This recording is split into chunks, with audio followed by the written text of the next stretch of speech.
Muy buenas tardes, continuando con las clases de contrato, esta vez vamos a desarrollar, ¿no?, el Instituto de la Lesión.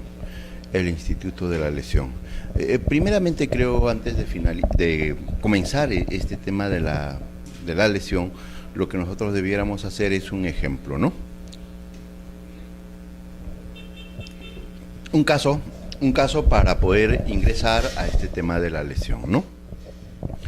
Imaginemos que el día de hoy una de las alumnas se presenta y me cuenta, ¿no?, que su mascota, ¿no?, tiene una enfermedad que lo ha llevado al médico y que está esperando, ¿no?, está esperando los resultados.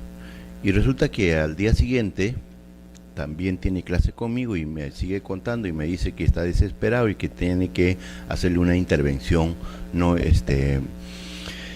el médico veterinario, ¿no? Entonces, la operación que le van a hacer a la mascota es de tal envergadura que cuesta $3,000, ¿no? Ella no tiene absolutamente ningún patrimonio más que un carro, ¿no?, que se lo ha comprado, ¿no?, el mes pasado, un carro del año a $12,000, ¿no? Y entonces, ella está desesperada y al momento de contarme me dice que ya ha agotado todos los medios para prestarse dinero, para poder abordar, ¿no?, este problema. Sin embargo, no tiene ningún resultado y no le queda otra situación que vender el carro que hace un mes había comprado. Y entonces señala que el precio, ¿no?, por el tema, ya saben ustedes que el carro, una vez que compra uno, se devalúa inmediatamente, ¿no?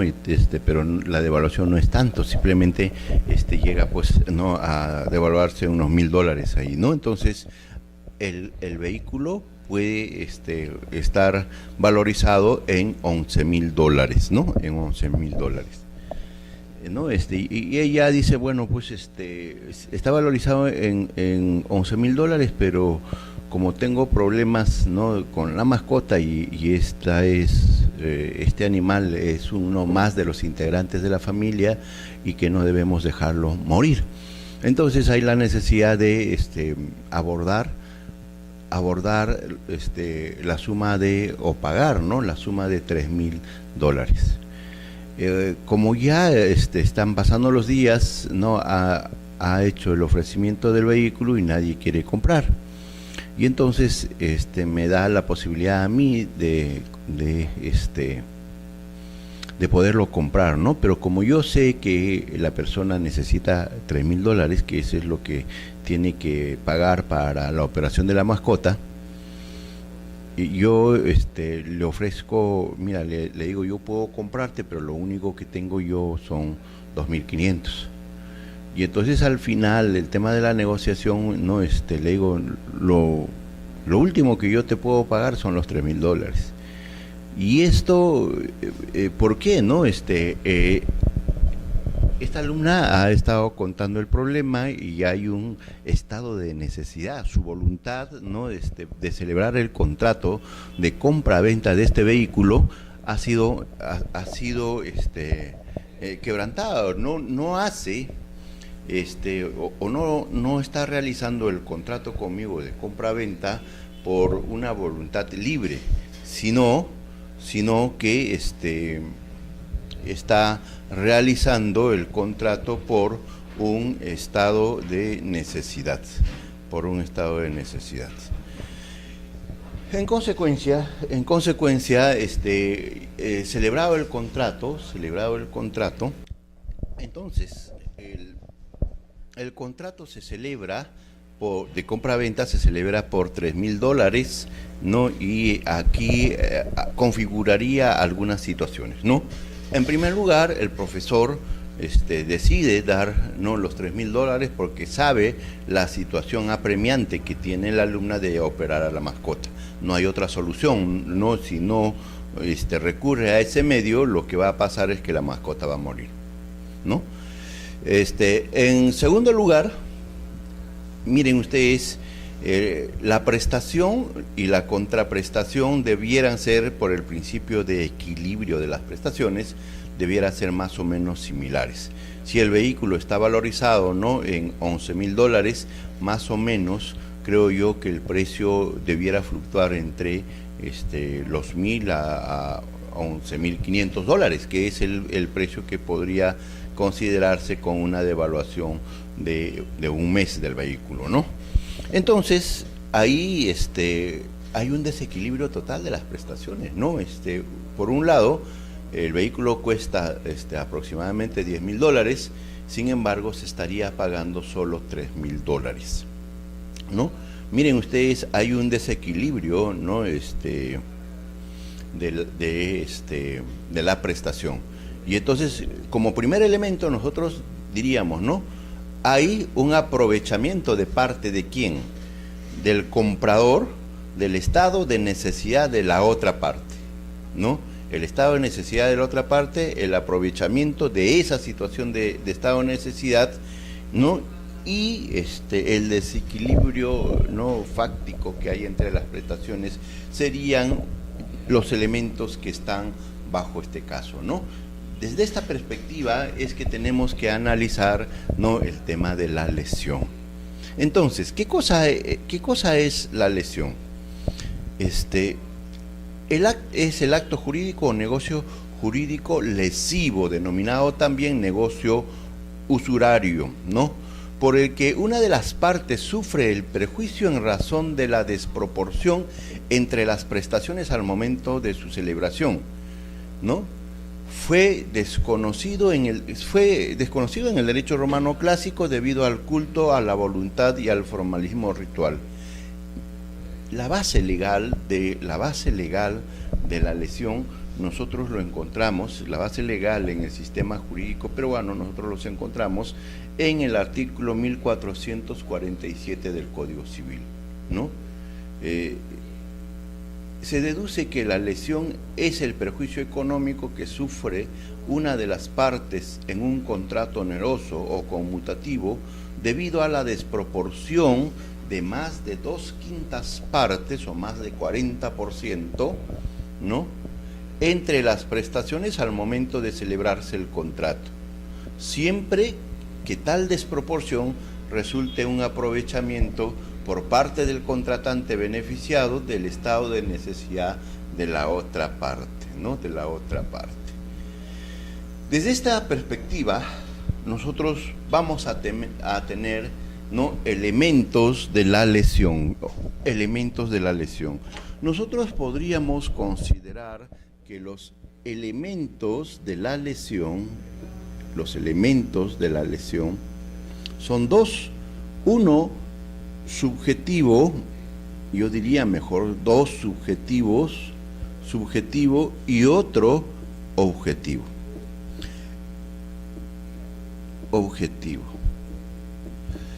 Ustedes saben que el elemento, la característica denominado subjetivo, está referido a los sujetos de la relación jurídica, ¿no? Por un lado, un sujeto que tenemos tiene el estado de necesidad, ¿ya? Mientras que el otro sujeto aprovecha ese estado de necesidad, el aprovechamiento, ¿no? Aprovecha ese estado de necesidad. Esos serían los dos elementos subjetivos, mientras que el elemento objetivo, ya saben que en cualquier relación, cuando nosotros nos referimos al elemento objetivo, este elemento objetivo trata de la prestación. ¿Y cómo es la prestación acá? La desproporción,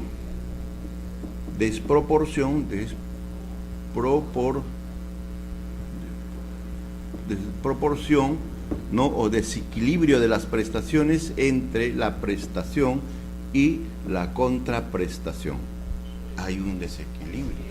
Y ese desequilibrio no es cualquier desequilibrio, ¿no? Habíamos dicho nosotros al inicio, planteando el caso, que podríamos formular una venta, pues, de un vehículo que vale 11,000 en 10,000. La desproporción que nosotros podemos observar no es de tal envergadura que podríamos decir que el acto jurídico no va, ¿no? Sin embargo, cuando la desproporción es del 40%, más del 40%, 2/5 partes, ahí sí estamos hablando, ¿no? Estamos hablando de una desproporción considerable. Entonces, ahí hay una desproporción entre la prestación, en el caso que hemos planteado, el vehículo, el valor, ¿no?, de la prestación del vehículo que se va a transferir en venta es 10,000, sin embargo se está pagando 3,000, ¿no? Hay una desproporción de más del 70%, y en este caso lo que se tiene que hacer es dejar sin efecto el acto jurídico, el contrato. ¿Por qué? Por una desproporción de más de 2/5 partes.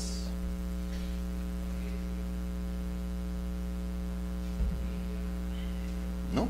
Entonces, en nuestra PPT teníamos acá los elementos, ¿no? El elemento objetivo, dice, la lesión objetiva fundamenta exclusivamente en el desequilibrio de las prestaciones.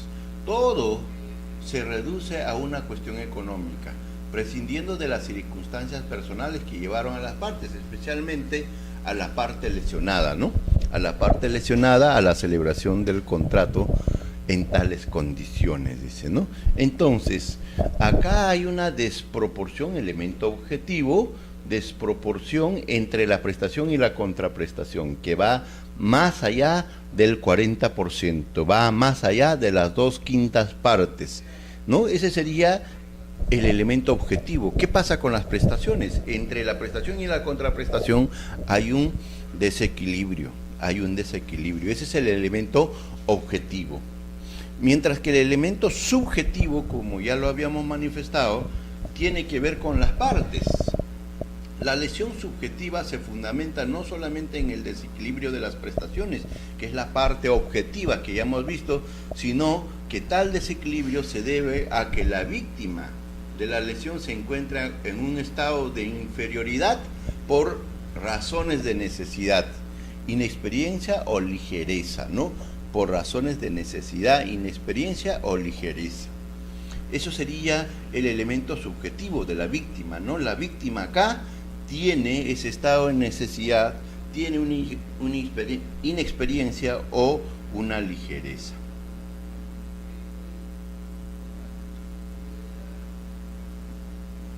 Mientras que la otra parte ya no es la víctima, sino el acreedor, ¿qué es lo que tiene, no?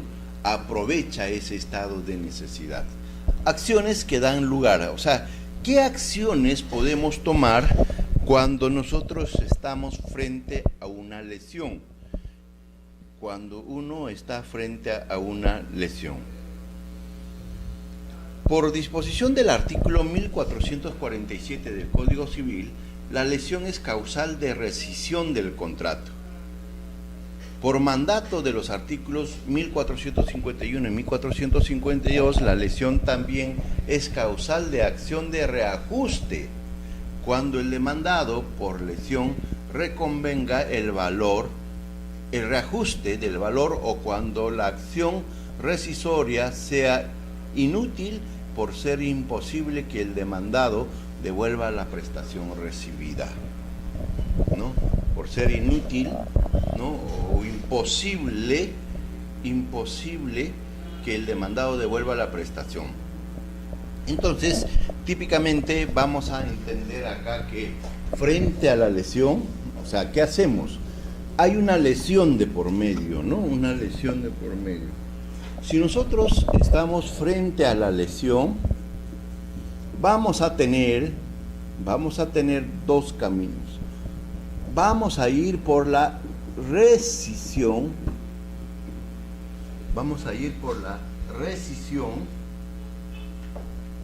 o vamos a ir por, ¿no?, el reajuste del valor.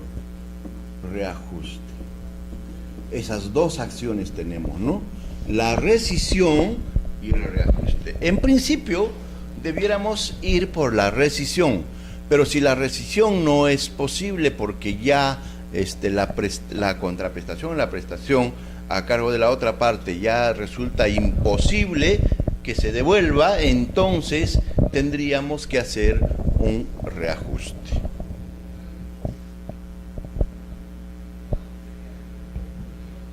En conclusión, la acción por lesión comprende la acción de rescisión, artículo 1447, y la acción de reajuste, 1451 y 1452.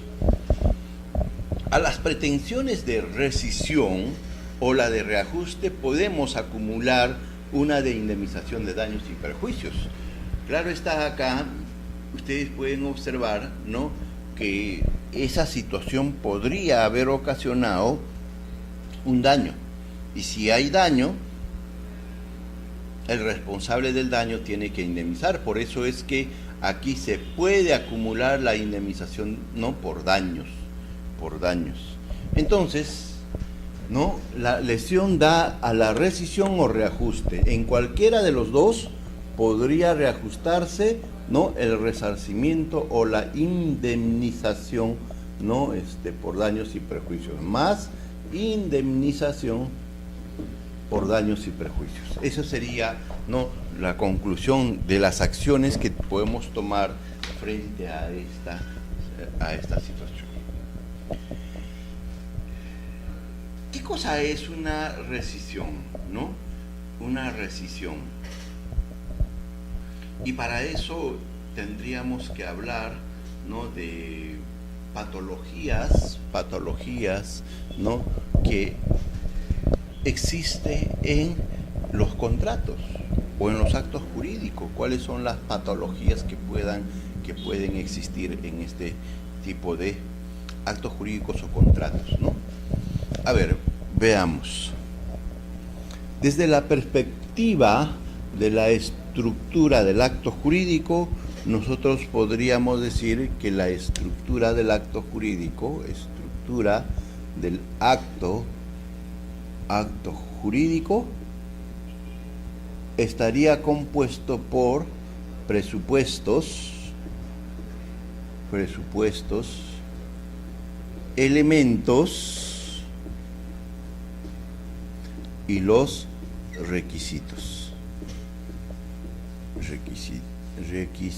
¿no? Entonces, el acto jurídico o el contrato tiene presupuestos, elementos y requisitos, los tres, ¿no? En los presupuestos generalmente están sujeto, objeto, ¿no?, como elementos que deben preexistir al acto jurídico. En cambio, en los elementos, ¿no?, algunos señalan que está la voluntad, ¿no?, la formalidad ad solemnitate, fin lícito, ¿no?, mientras que los requisitos son condiciones que deben ir, ¿no?, tanto en los presupuestos como en los elementos.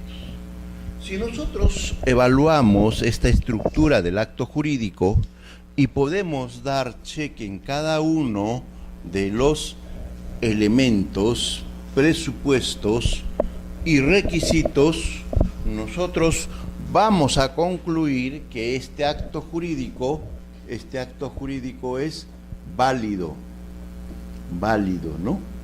Y el acto jurídico válido es eficaz. Pero el acto jurídico que es eficaz puede luego por una causal sobreviniente, ¿no?, puede convertirse en acto ineficaz. Un ejemplo. Vamos a suponer que tenemos un contrato de arrendamiento tenemos un contrato de arrendamiento y este contrato de arrendamiento cumple pues con los sujetos, objetos, la manifestación de voluntad, ¿no? La formalidad a solemnitate, que este acto de este contrato de arrendamiento no es formal, no es ad solemnitate, cumple con todo, en consecuencia cumple con todos los elementos, entonces es eficaz. Entonces, este contrato de compra-venta da lugar pues a que el arrendador no tenga que cobrar mes a mes, ¿no? La merced conductiva. ¿Por qué? Porque está permitiendo el uso de esa vivienda, ¿no? al arrendador, ¿no? Entonces, tanto es que ha pasado un año ya de la celebración del contrato, el contrato estaba pactado para 2, y entonces ahí podemos ver que el contrato es válido porque cumple todos los requisitos y es eficaz porque está surtiendo los efectos, ¿no? La validez está referido a que cumple con la estructura del acto, en cambio la eficacia está en que ese acto jurídico despliegue los efectos propios del acto jurídico, ¿no? Entonces, está cumpliendo, se está dando en este contrato de arrendamiento, ¿no? Se está permitiendo el uso de la vivienda y se está permitiendo por el otro lado, o se está, en cambio de este uso, se está pagando una merced conductiva. Esto ocurrió durante un año, sin problemas. Entonces el contrato es válido y eficaz. Pero resulta que después del año empiezan los problemas. Primer mes sin paga, ¿no? Ya iniciando el segundo año, segundo mes sin paga y tercer mes sin paga. Entonces, ahí, ¿qué surge? Surge una causal, ¿no? ¿De qué? De ineficacia. ¿Cuál es? La falta de pago de 3 mensualidades no consecutivas. Esa anomalía, esa causal no sobreviniente, determina que el acto jurídico ya no surta sus efectos, ya no despliegue sus efectos y por lo tanto es ineficaz. Pero esa ineficaz es sobreviniente a la celebración del acto jurídico, es sobreviniente a la eficacia del acto jurídico, ¿no? Y en esta función se llama ineficacia funcional. ¿Por qué? Porque está presente en el funcionamiento del contrato, en el desarrollo del contrato, en su ejecución del contrato. Ahí está presente, ahí aparece la causal, ¿no? De ineficacia que genera pues entonces que el contrato no despliegue sus efectos. Es decir, ya no va el propietario permitir que el arrendador siga en el bien, ¿no? Lo que va a pasar, ¿no? Que el arrendatario siga en el bien, ¿no? Lo que va a pasar es va a pedir, ¿no? Inmediatamente su devolución y por lo tanto ese contrato de arrendamiento resultó ineficaz. ¿Listo? Ese es, ¿no? La ineficacia funcional, ¿no? Ocurre en el contrato de arrendamiento cuando, ¿no? El arrendatario no paga, ¿no? 3 mercedes conductivas y por lo tanto, por ese efecto, lo que hace, ¿qué cosa es? El propietario o arrendador da por concluido el contrato, no despliega el contrato sus efectos y entonces a eso llamamos ineficacia funcional, es ineficaz funcionalmente. Pero ¿qué sucede si cuando analizamos la estructura del acto jurídico, en lugar de dar check, en alguno de los elementos o en alguno de los presupuestos se aplica que no hay, basta uno solo? O sea, para que exista la validez debe estar perfecto en todos los presupuestos, elementos y requisitos. En cambio, cuando se presenta una anomalía en el presupuesto o en el elemento, ¿no? ¿Qué va a pasar? En cualquiera de los dos, si hay esta anomalía, lo que va a generar, ¿qué cosa es? Que el acto jurídico sea nulo. Y el acto jurídico nulo es ineficaz.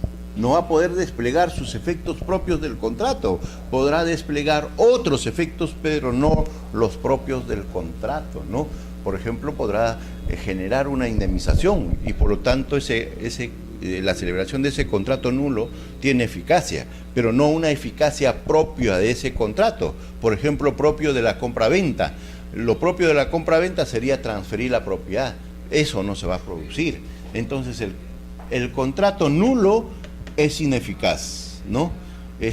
Pero antes de ser ineficaz, nosotros diríamos que a referencia del acto, cuando hay este defecto, nosotros diríamos que ese acto jurídico es inválido. Y como es inválido, no puede producir efectos y entonces será ineficaz. Pero esta ineficacia, mira, coincide con esta ineficacia. Pero esta ineficacia está generado por un defecto en la estructura del acto. Y esa ineficacia entonces se denomina ineficacia estructural. Estructural. ¿Por qué? Porque viene de la estructura del acto jurídico.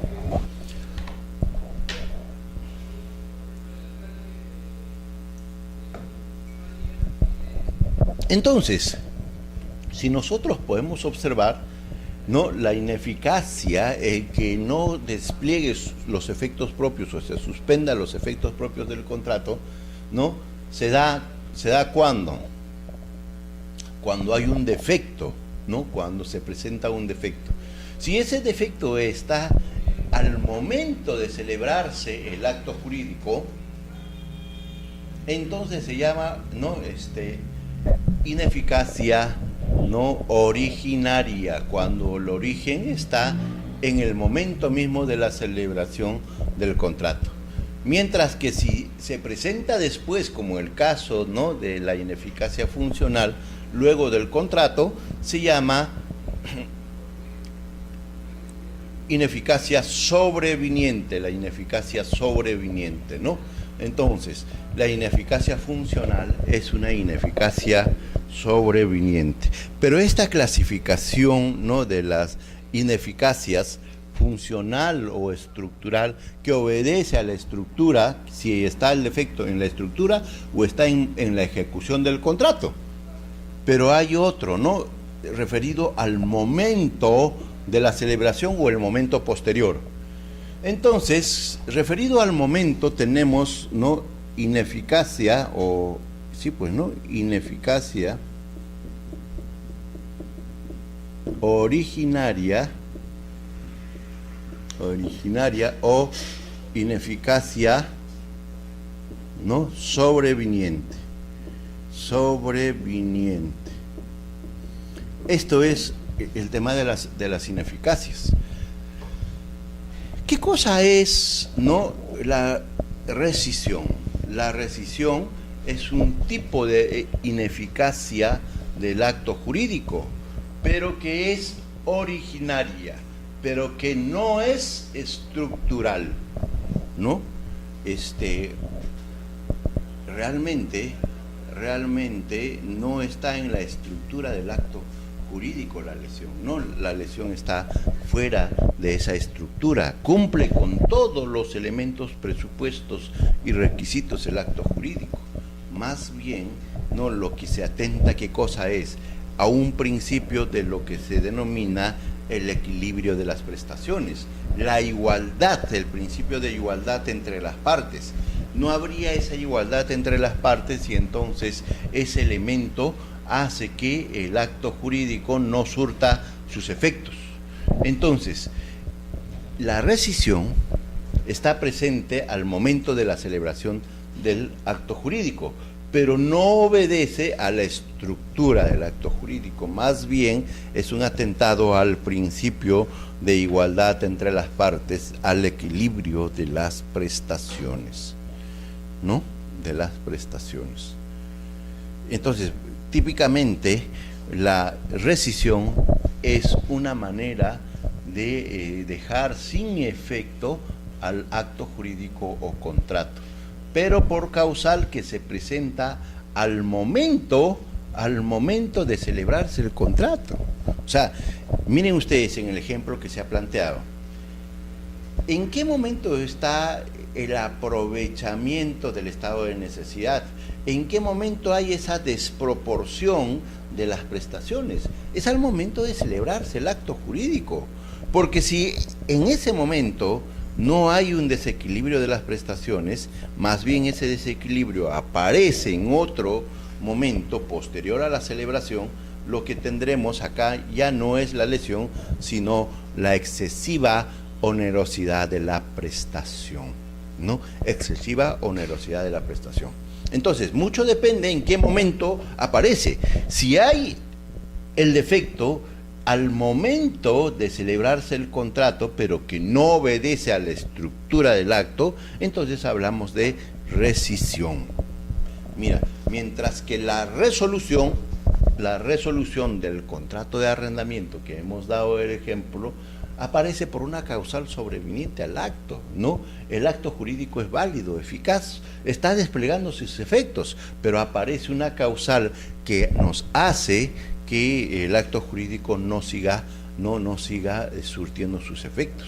En cambio acá, ¿no? En la rescisión no aparece luego del contrato, está en el momento de la celebración del contrato, pero que nada tiene que ver con la estructura del acto. Coincide entonces, mire, si fuera ¿no? una anomalía en el presupuesto elemento o requisito, lo que vamos a tener es la nulidad y la invalidez y la ineficacia estructural, ¿no? Entonces la nulidad es una forma de invalidez, ¿no? Y que genera la ineficacia estructural, pero la rescisión no obedece a eso, ¿no? Si encontramos algún defecto acá, irá a nulidad y no será, no, rescisión. Rescisión está, no, para aquellos elementos que están, si bien están al momento de celebrarse el contrato, no está en la estructura, sino en la transgresión a un principio de igualdad, ¿no? Entre las partes. Veamos, ¿no? Aquí están los tres elementos y la característica primordial que nosotros debiéramos resaltar de estos tres elementos es que son elementos copulativos, son elementos concurrentes, son requisitos concurrentes, ¿no? Si alguno de ellos no está presente, no hay lesión. Para que exista lesión, tiene que haber los tres elementos. Uno objetivo y dos subjetivos, ¿no? El objetivo, referido a ¿qué? A la prestación. La prestación, entre la prestación y contraprestación, debe haber un desequilibrio tal que sobrepase las 2/5 partes, ¿no? O 40%. Ese desequilibrio de la prestación, si va más allá del 40%, entonces hay lesión. Pero si hay desproporción y no hay un aprovechamiento del estado de necesidad de las partes, tampoco hay lesión. Si el beneficiario, si el contratante beneficiado no se ha aprovechado de ese estado de necesidad, tampoco hay lesión, ¿no? Entonces, para que exista lesión, el beneficiario tiene que haberse aprovechado del estado de necesidad. La víctima tiene que estar en un estado de necesidad, mientras que la prestación y contraprestación deben tener un desequilibrio de más de 40%. De más de 40%. Mire, lo saltante aquí, la desproporción debe existir al momento de celebrarse el contrato, o sea, es esencial que se valorice el bien o servicio objeto de la prestación al momento en que se celebró el contrato. Con la institución de la lesión se protege al lesionado contra la pérdida presente, es decir, contra un perjuicio contemporáneo al contrato, contemporáneo al acto jurídico, en el momento del acto jurídico, y contra la pérdida futura, ¿no? Y se sanciona la conducta del lesionante por haberse aprovechado del estado de necesidad del contratante. Si la excesiva desproporción no existe al momento en que se perfecciona el contrato, sino es sobreviniente, no hay lesión sino excesiva onerosidad de la prestación. Miren ustedes cuál es la característica acá, ¿no? Si esa desproporción no está en el momento de la celebración del contrato, sino en un momento posterior, imaginemos que el contrato se está ejecutando y luego de un tiempo que se viene ejecutando aparece la causal de desproporción de las prestaciones, entonces no hablamos de lesión, sino de una excesiva onerosidad de la prestación. En la excesiva onerosidad de la prestación, ¿qué pasa, no? Hay un principio, dice, ¿no? Yo cumplo con mi prestación a cargo mío si las condiciones bajo las cuales me he obligado se mantienen. En cambio, si las condiciones no son iguales, ¿no? Y genera esta situación, una desproporción entre las prestaciones, y entonces hablamos ahí de una excesiva onerosidad de la prestación.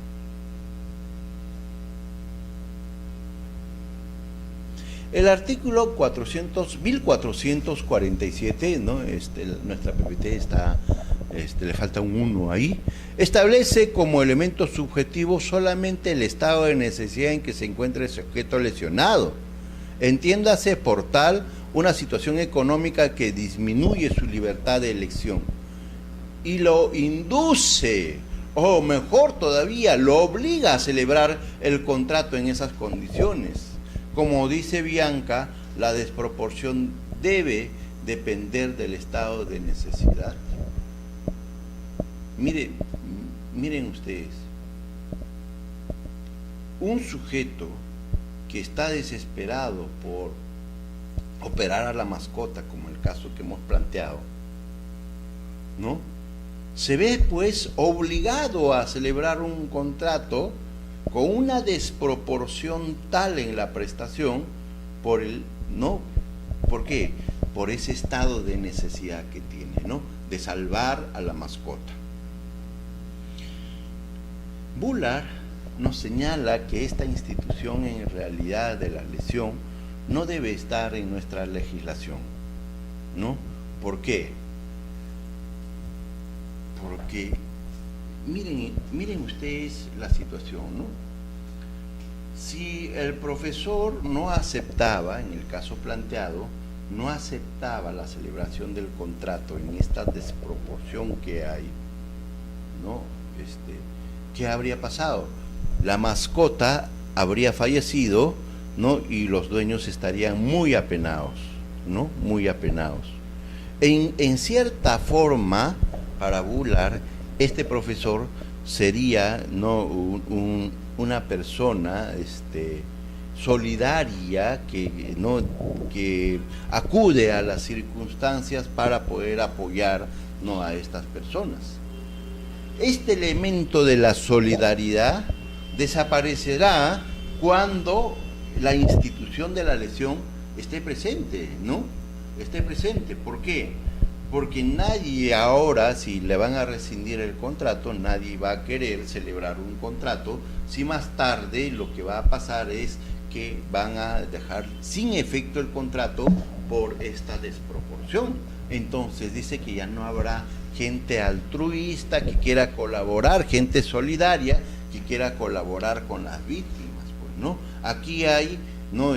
creo yo, un pensamiento que va desde el punto de vista del análisis económico nuevamente, ¿no? Y en ese sentido, más conviene que no exista la lesión para que personas puedan, ¿no? celebrar contratos, no con personas que están en estado de necesidad. El estado de necesidad, ¿no? de estas personas, si no se acude, definitivamente su situación se va a agravar, ¿no? No es necesario para la relevancia del estado de necesidad que la otra parte haya desplegado una actitud positiva a fin de inducir, ¿no? al necesitado a la celebración del contrato. Se exige, en cambio, que el estado de necesidad sea de tal entidad que quite a una de las partes contratantes, dotado de normales poderes de valoración, la libertad de elección, ¿no?, en el orden a la conclusión del contrato impugnado, ¿no? ¿Qué es lo que está pasando acá? ¿No? Esta alumna está celebrando el acto jurídico, el contrato, ¿no?, con el profesor a efectos de salvar a la mascota, ¿no?, a efectos de salvar a la mascota. Y ese es el estado de necesidad, ese es el estado de necesidad. Y el profesor estaría aprovechando esa situación para ¿qué? Lograr que la contraprestación a su cargo sea una diferencia de más de 40%, ¿no?, de desproporción.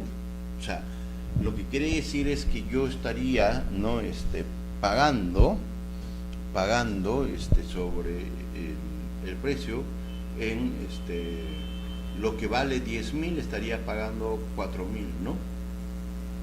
En este caso estoy pagando 3.000 y se configura la lesión, pues se configura la lesión. Entonces, si yo estoy pagando 4.500, entonces no habría lesión. Hasta 40 no hay lesión, hasta, mejor dicho, hasta 4.000, pero si ya pago por debajo de los 40.000, ¿no?, ya estoy en el campo de la lesión, ¿no? Estoy en el campo de la lesión. Cuando en la celebración de un contrato una de las partes se encuentra en estado de necesidad y la otra, conociendo ese estado de necesidad, se aprovecha de él, los derechos subjetivos de una y otra colisionan y se resuelven por el sacrificio del derecho de una de ellas, del lesionado, a favor del otro, ¿no? Eso es lo que se está dando, ¿no? Y lo que busca la norma, es que eso no siga así, ¿no? No siga así. La lesión opera en los siguientes casos. 1. Cuando se ha causado un desmedro económico en perjuicio del vendedor, por existir al momento de la celebración del contrato un desequilibrio del valor del bien y del precio pagado. Del valor del bien y el precio pagado. El valor del bien, estamos diciendo 10.000, el precio que se le está pagando, 3.000, ¿no? Un segundo caso es porque ha existido un abuso del comprador por el estado de necesidad o inexperiencia del lesionado. Que esa desproporción, ¿no?, entre el precio pagado y el valor del bien sea mayor a 2/5 partes, 40%. Debe considerarse que el valor del bien al tiempo de celebrarse el contrato, la conjunción de estos tres elementos, ¿no?, de estos tres elementos, la cuarta es simplemente el tiempo de la celebración.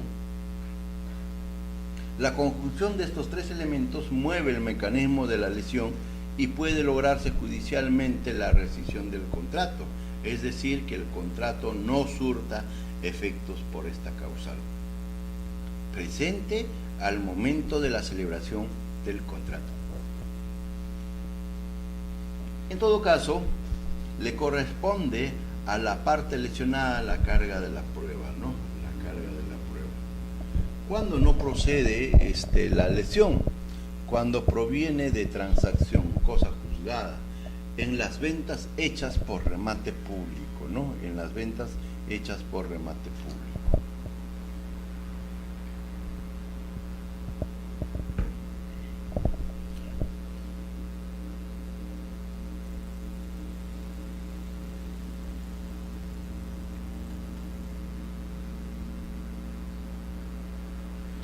Lo importante entonces en el tema de lesión, para que nos quede claro, es que la lesión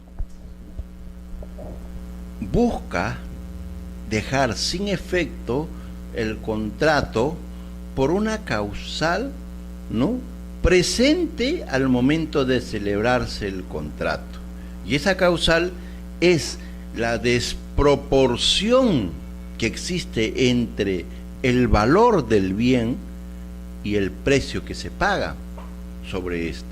Esa desproporción debe existir en más de 40%, ¿no? En más de 40%.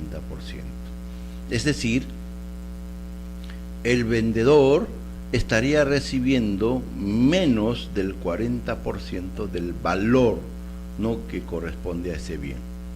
En ese caso hay lesión. Pero para que exista lesión, no solamente tiene que haber una desproporción, sino que además esa desproporción esté presente al momento de celebrarse el contrato.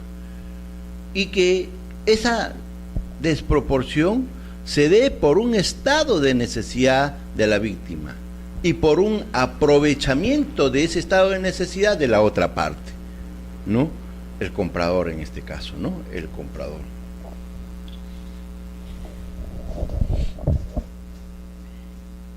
La desproporción es, ¿no?, es 2/5 partes, es 2/5 partes, 40%. Cuando hay más de 40% en la desproporción, hay lesión. Y como habíamos dicho, la lesión es ineficacia originaria, pero no estructural. Originaria porque aparece al momento de celebrarse el contrato. Al momento de celebrarse el contrato.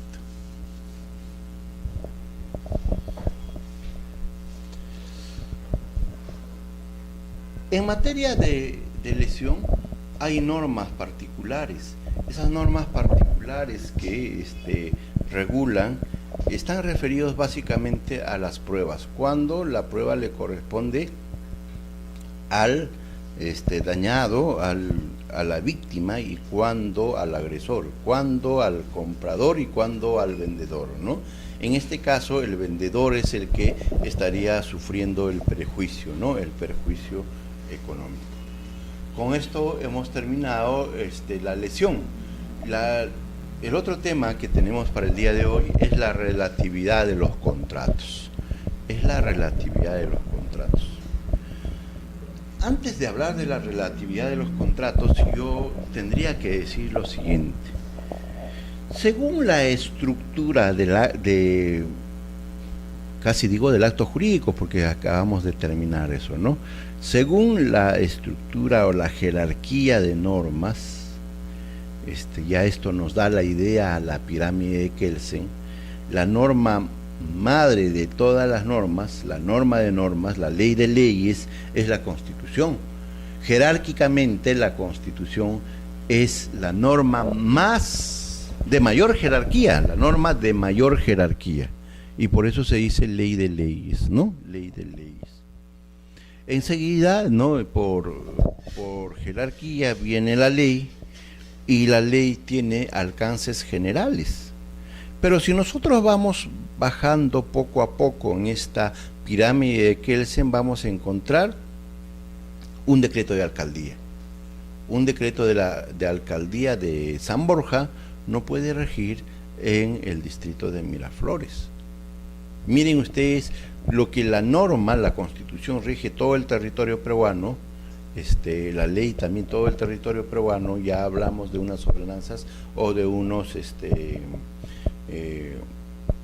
ordenanzas municipales, y cuando hablamos de estas ordenanzas municipales ya no tienen alcances nacionales. Y así podemos seguir bajando, no podríamos tener resoluciones ministeriales, viceministeriales, sectoriales, etcétera, etcétera. Y seguimos haciendo la pirámide de Kelsen, ¿no?, que arriba está la Constitución, luego viene, ¿no?, la ley, vendrá los reglamentos y va así, ¿no? Los decretos de alcaldía, ¿no?, las ordenanzas municipales, y sigue todavía entonces la jerarquía. El último eslabón de esta jerarquía es el contrato. La norma madre de todo el ordenamiento jurídico, la Constitución, es ley de leyes, ¿no? Es la máxima jerarquía, y entonces esta es aplicada por todas las personas, ¿no? Mientras que la ley ya jerárquicamente es de menor jerarquía, y entonces su aplicación también se ve desarrollada a lo largo del país. Los reglamentos y las leyes también, ¿no? Generalmente hay veces, si bien su alcance es nacional, desarrollan un sector, ¿no? El sector de los consumidores, el sector de la industria, la pesquería, etcétera, etcétera, ¿no? Pero ya son sectores, si bien a nacional, pero sectores.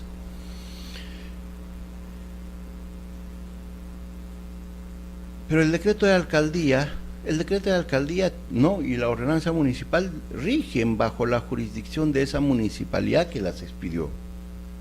Pero cuando nosotros hablamos del contrato como último eslabón, el contrato no puede obligar a terceros, ¿no?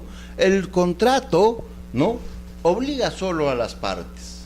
Y por eso se dice que el contrato es ley, ¿no?, entre las partes. Y en la pirámide, un contrato también estaría formando como último eslabón de esta jerarquía de normas. Y desde esta perspectiva, recuerdan ustedes que al inicio de nuestro curso habíamos dicho que el contrato tiene dos facetas. Lo conocemos en una de sus facetas. La primera faceta es el contrato como acto jurídico. Y la segunda faceta es como norma, y aquí lo estamos viendo como norma, ¿no? Aquí lo estamos viendo al contrato como norma, como constituida en la pirámide de Kelsen. Entonces, el contrato como acto jurídico se agota al momento de su celebración. ¿Qué cosa es un contrato? Es la manifestación, es el acuerdo de voluntades de dos o más personas tendientes a crear, regular, extinguir relaciones jurídicas patrimoniales como acto jurídico. Y como acto jurídico es manifestación de voluntad, acuerdo de voluntad, ¿no? Y en eso termina. Firmamos todos, ¿no? Y ya el acuerdo está plasmado en un documento, y entonces terminó el contrato como acto. Pero ahí termina la relación. En muchos contratos, ¿no?, las relaciones terminan pues porque se dan de inmediato la ejecución de las prestaciones, pero en muchos contratos, como ya ustedes ya lo saben porque hemos desarrollado esto, hay contratos con prestaciones diferidas, contratos con prestaciones recíprocas, contratos con prestaciones duraderas, contratos con prestaciones, ¿no?, de tracto. Cuando esto ocurre, cuando es de ejecución continuada, también puede ser inmediata, ¿no?, habíamos dicho. Pero cuando son de ejecución continuada, ¿qué tenemos? ¿No? El contrato base, la celebración del contrato, nos rige como norma. O sea, todas las cláusulas que nosotros hemos introducido en el contrato ahora se convierten en normas, y por eso se dice que el contrato es ley entre las partes. Si el contrato es ley entre las partes, la teoría de la relatividad de los contratos está referido precisamente a esto. ¿En qué sentido? En que el contrato no tiene efectos para terceros, el contrato tiene efectos solo entre las partes. Y el Código Civil, ¿no?, cuando habla de sucesiones, dice, ¿no?, que el contrato, y también en el capítulo de los contratos habla esto, ¿no?, el contrato obliga a las partes y a los herederos en cuanto han transferido el patrimonio, ¿no?, salvo que sean intuitos personales, dice, ¿no? Pero ¿qué está pasando cuando una de las partes fallece, ¿no? Se introduce en el contrato, ¿no?, los sucesores como representándolo a esto, y a eso se llama sucesión procesal, pues, ¿no?, sucesión procesal. Y entonces, cuando esto ocurre, la mayoría de los contratos no se transmiten a los herederos. No se transmiten a los herederos. Aunque hay otro número considerable que sí se transmiten a los herederos. Entonces la relatividad del contrato está referido a eso, ¿no? Que el contrato solo rige para las partes que han celebrado. Miren ustedes, el artículo 1363 del Código Civil consagra el llamado principio de la relatividad contractual, señalando: los contratos solo producen efecto entre las partes que los otorgan y sus herederos, salvo en cuanto a estos, si se trata de derechos y obligaciones no transmisibles, ¿no? ¿A estos quién? A los herederos. Claro, solo produce efecto los contratos entre las partes que los otorgan y sus herederos, ¿no? Salvo que ese derecho no sea transmisible. Y entonces, si la persona fallece, una de las partes fallece, no se transmitirá a los herederos. Típico caso, ¿no? Típico caso de la venta o la compra que uno hace con préstamo hipotecario, ¿no? Recuerdan ustedes que cuando uno adquiere una vivienda con préstamo hipotecario, nos hacen celebrar un contrato de desgravamen. Ese contrato de desgravamen, ¿qué es? Es un seguro que va a ser cubierto a favor del banco, está a favor del banco, cuando la parte fallece. O sea, si la parte de un contrato, ¿no? de compra-venta con préstamo hipotecario, ¿no? Celebran estas partes este tipo de contrato, el mutuo con garantía hipotecaria. En ese caso el banco dice, ¿no? Todos tienen que celebrar, todos los que se prestan en esas condiciones tienen que celebrar, ¿qué cosa? Un contrato de desgravamen. ¿Y qué va a pasar con el contrato de desgravamen? Una vez que fallezca una de las partes, en este caso ya sería, si es el banco, sería la parte que se presta el dinero. Si el prestamista, el prestatario, ¿no? Si el prestatario fallece, esa obligación no se transmite a los herederos, sino más bien que da lugar a que la aseguradora de este hecho de desgravamen cubra el precio, ¿no? que correspondía al causante, de tal manera que no pasa esto a los herederos. Este principio consiste en que en el contrato solo surte efecto entre las partes, ¿no? Entre las partes que lo han otorgado, no afectando por consiguiente a terceras personas ajenas a la relación contractual y que no han concurrido con su voluntad a su otorgamiento, ¿no? Y esto está típicamente por esta jerarquía de normas. Y habíamos señalado que el contrato también es una norma, ¿no? Porque en ese sentido debiéramos entender. Porque ¿qué hace, no, el contrato en relación a las personas que los están vinculando? Regula su comportamiento, ¿no? En los términos del contrato. Y se hace, ¿qué cosa? Efectivamente está constituyendo una norma, ¿no? El fundamento de esta relatividad está en la misma esencia del principio de autonomía de voluntad, porque si ésta es considerada como una potestad de los individuos para regular por sí mismos los propios intereses, es obvio que no puedan reglamentar los intereses de terceras personas. Entonces, por la autonomía de la voluntad, uno libremente se somete a la otra parte, y la otra parte también se está sometiendo conmigo, pues, ¿no? Entonces, en esto consiste la autonomía privada de voluntad, ¿no? Y la esencia de eso está en que yo decido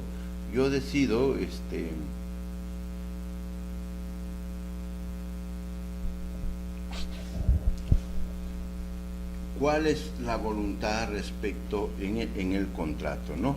El contrato tiene fuerza de ley entre las partes, pero la tiene en virtud de que nace de la voluntad de esas partes. En consecuencia, el principio de la relatividad de los contratos diferencia claramente la fuerza no obligatoria del contrato, ¿no? Del contrato que tiene efecto solo entre las partes, pero que se difiere con la ley o con la Constitución, que tiene efectos para todos. O sea, una ley en principio, una norma de la jerarquía en principio debiera regular, ¿no?, a todos los sujetos. Sin embargo, de acuerdo a la jerarquía, esto va cambiando y va regulando pues determinados sectores, ¿no?, de la actividad económica, o determinados sectores políticos, ¿no? Y las municipalidades son políticos, pero el contrato está restringido a regular, ¿no?, el comportamiento de quienes se sometieron a través de este contrato. El contrato tiene fuerza de ley entre las partes. El contrato tiene efectos, ¿no?, de ley entre las partes. La ley rige para todos, pero el contrato rige tan solo para las partes que han celebrado. Díez Picasso nos dice lo siguiente: el contrato es un acto de ejercicio de un poder de autonomía privada, es un acto de ejercicio de un poder de autonomía privada, y autonomía privada consiste en la posibilidad de dictar ley o precepto por el cual se ha de regir su propia esfera jurídica. Algunos dicen que la autonomía privada más bien es la renuncia que uno hace, ¿no?, de su libertad. ¿Para qué? Para estar sujeto a la otra parte, ¿no?, y esto voluntariamente porque yo deseo así, ¿no? Y en eso consiste el contrato como norma, ¿no? Un contrato con una eficacia en la esfera jurídica de terceras personas no sería un acto de autonomía, sino se constituiría en la invasión de la esfera de una persona ajena, ¿no? Pero ¿qué quiere decir que el contrato tiene efecto relativo? ¿No? Pareciera más bien contrario, ¿no?, al efecto entre las partes. Pareciera que cuando nosotros decimos el contrato tiene efecto relativo, pareciéramos que estamos diciendo que el contrato no es obligatorio, y todo lo contrario, ¿no? Y todo lo contrario. Más bien, por el tema de la autonomía, las partes se vinculan tan fuertemente que ese contrato es ley entre ellas, pero no con terceros, no con terceros. Los efectos internos del contrato son de producir obligaciones. Las obligaciones solo pueden ser exigidas por el acreedor contractual al deudor contractual. Nadie puede, por un contrato, en principio obligar a un tercero. Tampoco nadie puede, por un contrato, en principio, hacer que un tercero sea un acreedor de la otra parte. Se aplica la regla res inter alias acta alis, prodessa nec conocere potestas, ¿no? Los efectos externos del contrato es la oponibilidad del contrato. Aquí la regla aplicable es la opuesta. El contrato tiene efectos externos contra todos, es decir, pero efectos contra todos, pero de manera negativa, de tal forma que las terceras personas ajenas al contrato no debieran intervenir o interrumpir, ¿no?, este contrato. Con ello se quiere expresar tan solo que los terceros tienen que reconocer el hecho jurídico de que se ha celebrado un contrato, ¿no? Un contrato. Vamos a poner entonces un ejemplo, ¿no? Aquí está planteado un ejemplo y vamos a ver. A es propietario de un departamento y celebra un contrato de venta por el cual transfiere dicha propiedad a B, cumpliendo con todos los requisitos exigidos por ley para su existencia, validez y oponibilidad. Por lo tanto, toda la sociedad tiene que reconocer que aquel departamento que antes estaba en el patrimonio de A ha sido traspasado al patrimonio del comprador, que en este caso es B. Este es un efecto externo del contrato. Todos tenemos que admitir que ha operado la transferencia del derecho de propiedad. En cambio, no es posible, en principio, que en este contrato diga que el comprador, que el precio será pagado por un tercero, cargue la deuda a un tercero. Los efectos internos del contrato solo se aplican a las partes contratantes. Esta es, pues, la diferencia fundamental entre los efectos internos del contrato y los efectos externos, o la oponibilidad,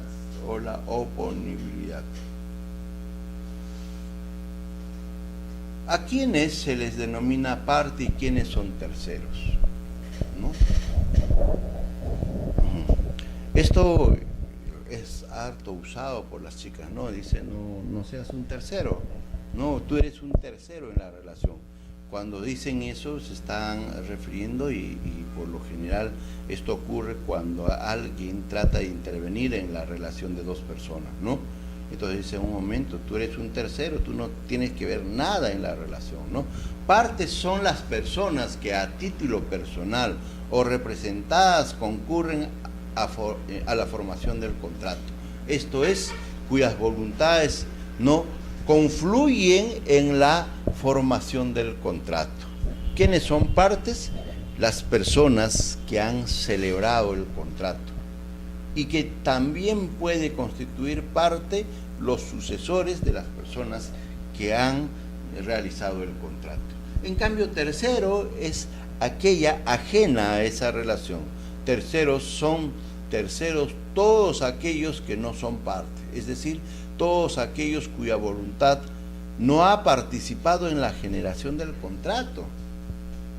Si esto es así, las partes será aquellas personas que han contribuido con su voluntad, no a la formación del contrato. Los terceros absolutos son las personas extrañas a la formación del contrato, que son meramente ajenos al contrato. Los terceros relativos son aquellos que están o estarían en relaciones jurídicas con las partes, o sea, no por su propia voluntad o por mandato de ley. En este último caso se encuentran los sucesores o causahabientes de una de las partes.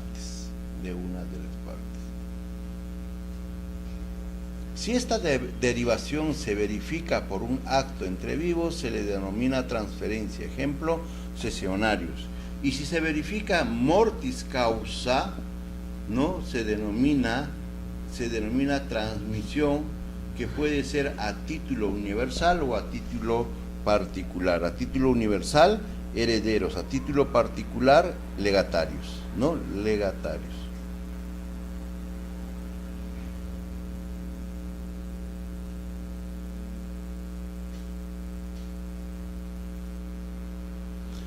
En nuestro Código Civil, conforme se aprecia del texto del citado artículo 1363 del Código Civil, quienes reciben los efectos del contrato serían solo sucesores a título universal de las partes, mas no los sucesores a título singular.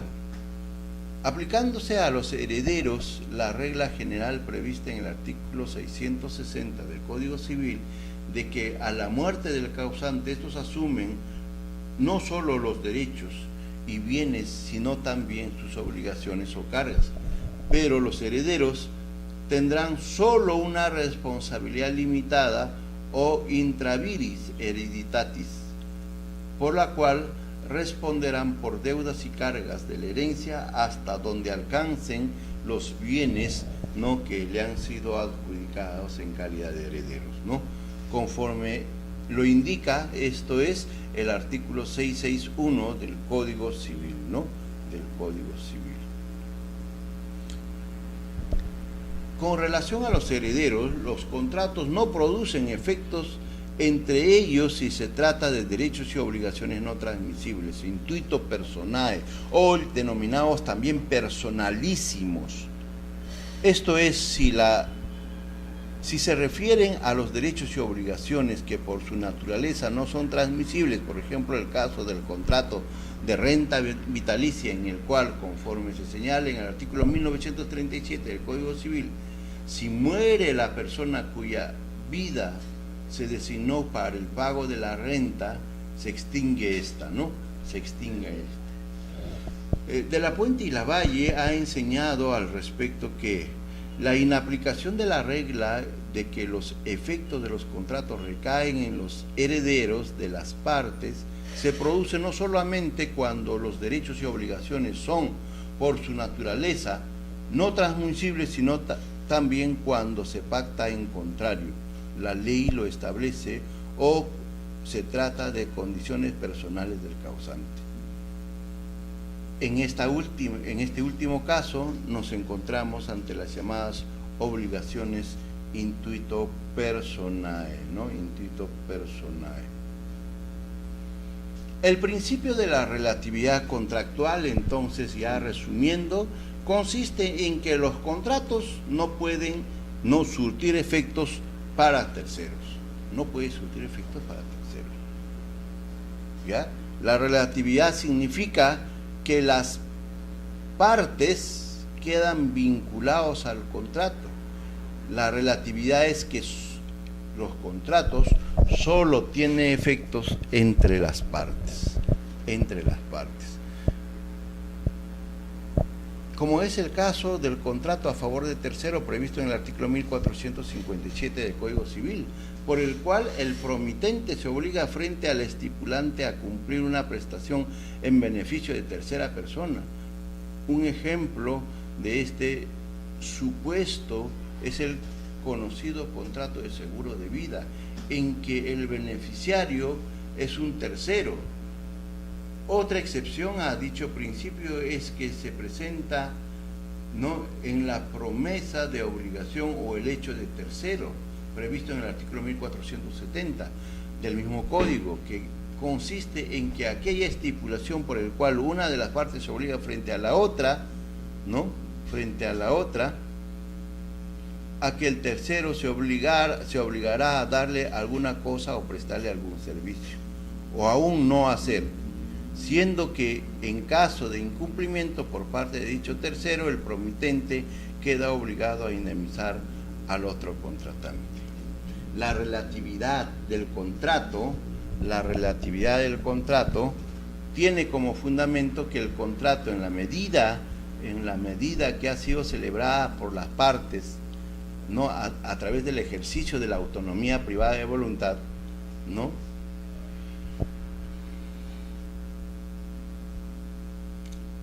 tengan que cumplir, ¿no?, las cláusulas contractuales solo ellas, ¿no? Entonces la relatividad es que el contrato, los efectos del contrato despliegan, ¿no?, los efectos del contrato se despliegan solo para las partes, ¿no? En esto consiste la relatividad del contrato. Bueno, hemos terminado esta clase, nos estamos despidiendo hasta la próxima clase, ¿no? Muy buenas noches.